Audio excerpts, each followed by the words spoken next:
ભારતના વડાપ્રધાને ખુલ્લી મૂકેલી હોસ્પિટલમાં અનેક નિયમોનો ભંગ થઈ રહ્યો છે. મોટા માથાઓને સામેલ કરી પોતાના પાપ છુપાવવાનો પ્રયાસ.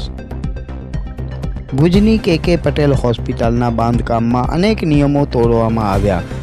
ભૂકંપ ઝોન 5માં આવતું હોવાથી અનેક લોકોના જીવ જોખમમાં.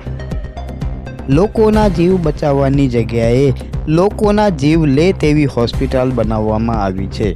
11 મીટરની હાઇટના બદલે 23 મીટર ઊંચું બાંધકામ કરાયું. ભાડાના અધિકારીઓ ઘરના હોવાથી કોઈ પણ કાર્યવાહી કરતા નથી, પણ ભૂકંપ ક્યાં સંબંધ જોવાનો હશે? એ તો બધાયને મારશે.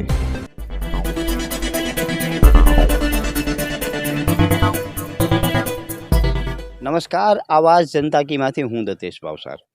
આપણે જોયું છે કે ભુજ વિસ્તારમાં જે એરિયા ડેવલપમેન્ટ ઓથોરિટી બની છે, એટલે કે ભાડા, ભુજ વિસ્તાર વિકાસ સત્તામંડળ, ક્યાંય પણ ભાડાનું અસ્તિત્વ હોય એવું દેખાતું નથી. અનેક ફરિયાદો છતાં ભાડા કોઈ કાર્યવાહી નથી કરતી. ખાસ કરીને જે ભુજમાં મલ્ટી સ્પેશિયાલિસ્ટ હોસ્પિટલ બની છે કે પટેલ હોસ્પિટલ, એ હોસ્પિટલની અનેક ફરિયાદો હોવા છતાં એ હોસ્પિટલની વિરુદ્ધ કોઈ જ કામ નથી થતું.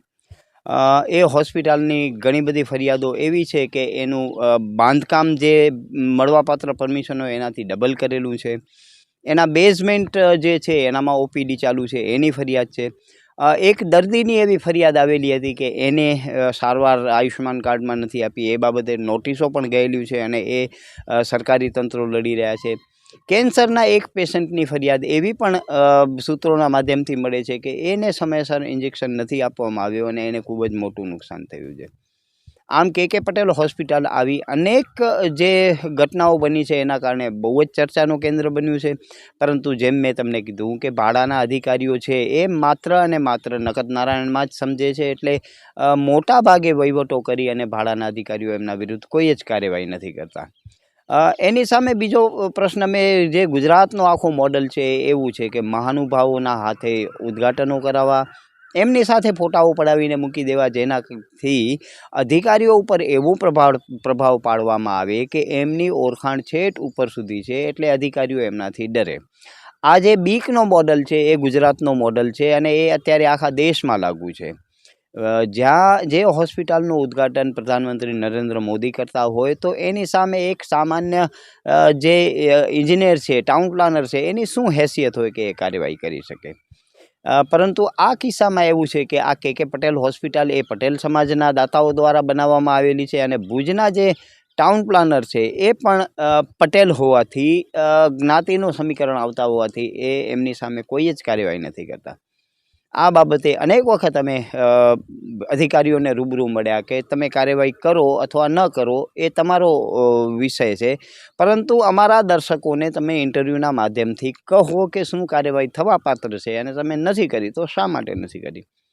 પણ સૌથી મોટો પ્રશ્ન એ છે કે આ અધિકારીઓ કોઈ કાર્યવાહી કરતા નથી અને અમને કોઈ ઇન્ટરવ્યૂ આપતા નથી. પરિણામ સ્વરૂપે અમને વન સાઇડેડ સ્ટોરી ચલાવવી પડે છે. આજે જે કે પટેલના એક ટ્રસ્ટી છે, નામ આપો મને યોગ્ય નથી લાગતો, એમને પણ અમે કોલ કર્યો કે ભાઈ અમે આ સ્ટોરી બનાવીએ છીએ, તમને કોઈ ખુલાસો આપવો હોય તો ખુલાસો આપો, પરંતુ એમણે કોલ રિસીવ ન કર્યો. આ અગાઉ જ્યારે અમે સ્ટોરી બનાવી હતી ત્યારે અમે રૂબરૂ મેનેજમેન્ટ પાસે ગયા હતા કે તમને કોઈ ખુલાસો આપવો હોય તો તમે ખુલાસો આપો, અથવા તમારા કોઈ ટ્રસ્ટીઝને કોઈ ખુલાસો આપવો હોય, કોઈ દાતાઓને ખુલાસો આપવો હોય. પરંતુ અમે સામેથી ચાલીને ગયા ત્યારે પણ અમને કોઈ જ ખુલાસો ના આપવામાં આવ્યો.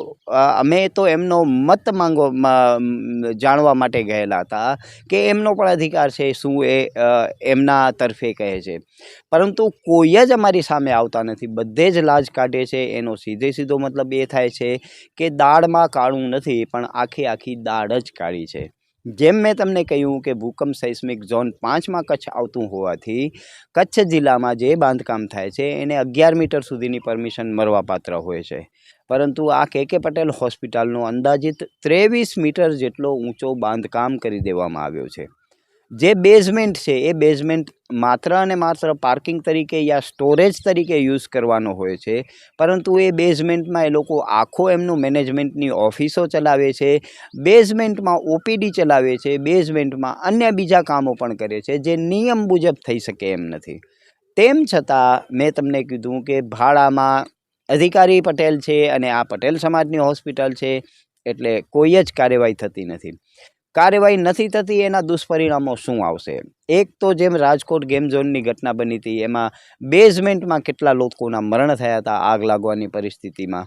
એ ઘટનાનો જો પુનરાવર્તન થાય તો કચ્છની જે કે પટેલ હોસ્પિટલ છે એનામાં સેંકડો લોકોના મૃત્યુ થઈ શકે એમ છે. કેમ કે મોટા ભાગે ઓપીડી એમની ત્યાં જ ચાલતી હોય છે અને ત્યાં રોજના 500-700 લોકોનો અવરજવર હોય છે. તો આવી કોઈક નાની પણ જો દુર્ઘટના બને તો પણ એ વિકરાળ સ્વરૂપ ધારણ કરી શકે છે. પછી જે ઝોન 5 સૈસ્મિક ઝોન 5માં આવે છે, એ સૈસ્મિક ઝોન 5માં એટલા માટે લાવવામાં આવી હતી કે દર 30-40-50 વર્ષે કચ્છમાં ભૂકંપ થાય છે. તો એ ભૂકંપના કારણે આજુબાજુના લોકોને નુકસાન ન થાય એટલે મલ્ટી સ્ટોરેજ બિલ્ડિંગ બનાવવાની મનાઈ ફરમાવેલી છે. પરંતુ કે પટેલ હોસ્પિટલે નિયત મર્યાદાથી વધારે ઊંચો બાંધકામ કર્યો છે અને એ પણ એમના ઉપરના જે 2 માળ છે એ કાયદાની પરિભાષામાં કહીએ તો એ ગેરકાયદેસર છે. સામાન્ય વ્યક્તિ પાસે કદાચ આપણે માની લઈએ કે જગ્યાની અભાવ હોય, પરંતુ એમનો ખૂબ જ મોટો સંકુલ છે.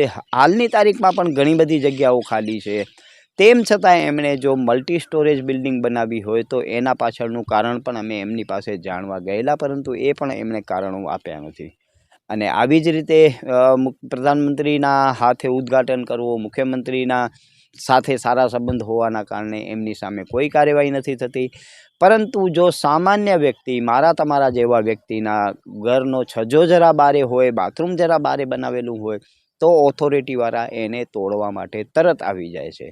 ગરીબ લોકોના દબાણ હોય છે, એ ગરીબ લોકોના દબાણ તોડવામાં આ લોકોને વધારે રસ હોય છે. કેમ કે ગરીબ બાપડો કોઈ દિવસ સામે બોલી નથી શકવાનો અને આ જે કરોડોપતિ અબજોપતિ લોકો છે એ લોકોના દબાણો છે એ નકદનારાયણના રાજમાં એમના દબાણો તૂટતા નથી. એ ખૂબ જ ગંભીર સમસ્યા છે. ભુજ શહેરમાં આવા અનેકો બાંધકામ છે જેના કારણે જ્યારે ભૂકંપ થશે ત્યારે બહુ જ મોટી જાનહાનિ થશે. તમને ધ્યાનમાં હશે કે જ્યારે 2001માં ગુજરાતમાં ભૂકંપ આવ્યો હતો, તેમાં 24,000-25,000 લોકોના મૃત્યુ થયા હતા. અને હવે વળી પાછો ભૂકંપ આવશે ત્યારે આટલા જ લોકોના મૃત્યુ તોડાઈ રહ્યા છે. જેની બધાને ખબર છે, મારા અને તમારા કરતાં અધિકારીઓ હોશિયાર છે, એમને ખબર છે કે કઈ પરિસ્થિતિનું નિર્માણ થાય, પરંતુ એમના જે કામ કરવાની શૈલી છે, જે બેરર ચેક ફરિયાદો થાય એટલે એમને બેરર ચેક મળી જતા હોય છે, એટલે એના માધ્યમથી એ લોકો નાણાકીય વહીવટ કરી અને આપણા જનતાની સુખાકારી માટે કે આપણે જે નુકસાન કરતા બાંધકામો છે એના વિરુદ્ધ કાર્યવાહી નથી કરતા, જે ખૂબ જ ગંભીર બાબત છે. સમયાંતરે આવા જે બાંધકામો છે એની અમે રેગ્યુલર તમને સ્ટોરીઓ મોકલાવતા હોઈએ છીએ અને આવી સ્ટોરીઓ જે કચ્છને સૌથી મોટું નુકસાન કરે છે એમની સ્ટોરીઓ બનાવી અને તંત્રો સુધી પહોંચાડવી એ આપણી ફરજ છે. જો એ નહીં કરીએ અને મોટી સંખ્યામાં આવી બિલ્ડિંગો બની જશે તો આવનારા સમયમાં જ્યારે ભૂકંપ થશે ત્યારે મારા અને તમારા છોકરાઓ અને આપણા ભવિષ્ય જે છે એનું મરણ થશે એ સુનિશ્ચિત છે. માટે હું તમને વિનંતી કરું છું કે આવા કોઈ પણ બાંધકામો હોય એની ફરિયાદ કરો, અમને ફરિયાદ કરો, અમે અમારા માધ્યમથી જે થતું હશે એ કરશું. પરંતુ જો નહીં કરો તો આવનારા ભૂકંપમાં તમને અને તમારા પરિવારને ખૂબ જ મોટું નુકસાન થશે. નમસ્કાર, આવાજ જનતા કીમાંથી હું દતેશ ભાવસાર. તમને અમારી સ્ટોરી સારી લાગે તો લાઈક કરો, સારી ન લાગે તો અમને સૂચન આપો, પરંતુ સબસ્ક્રાઈબ કરજો જરૂર. નમસ્કાર.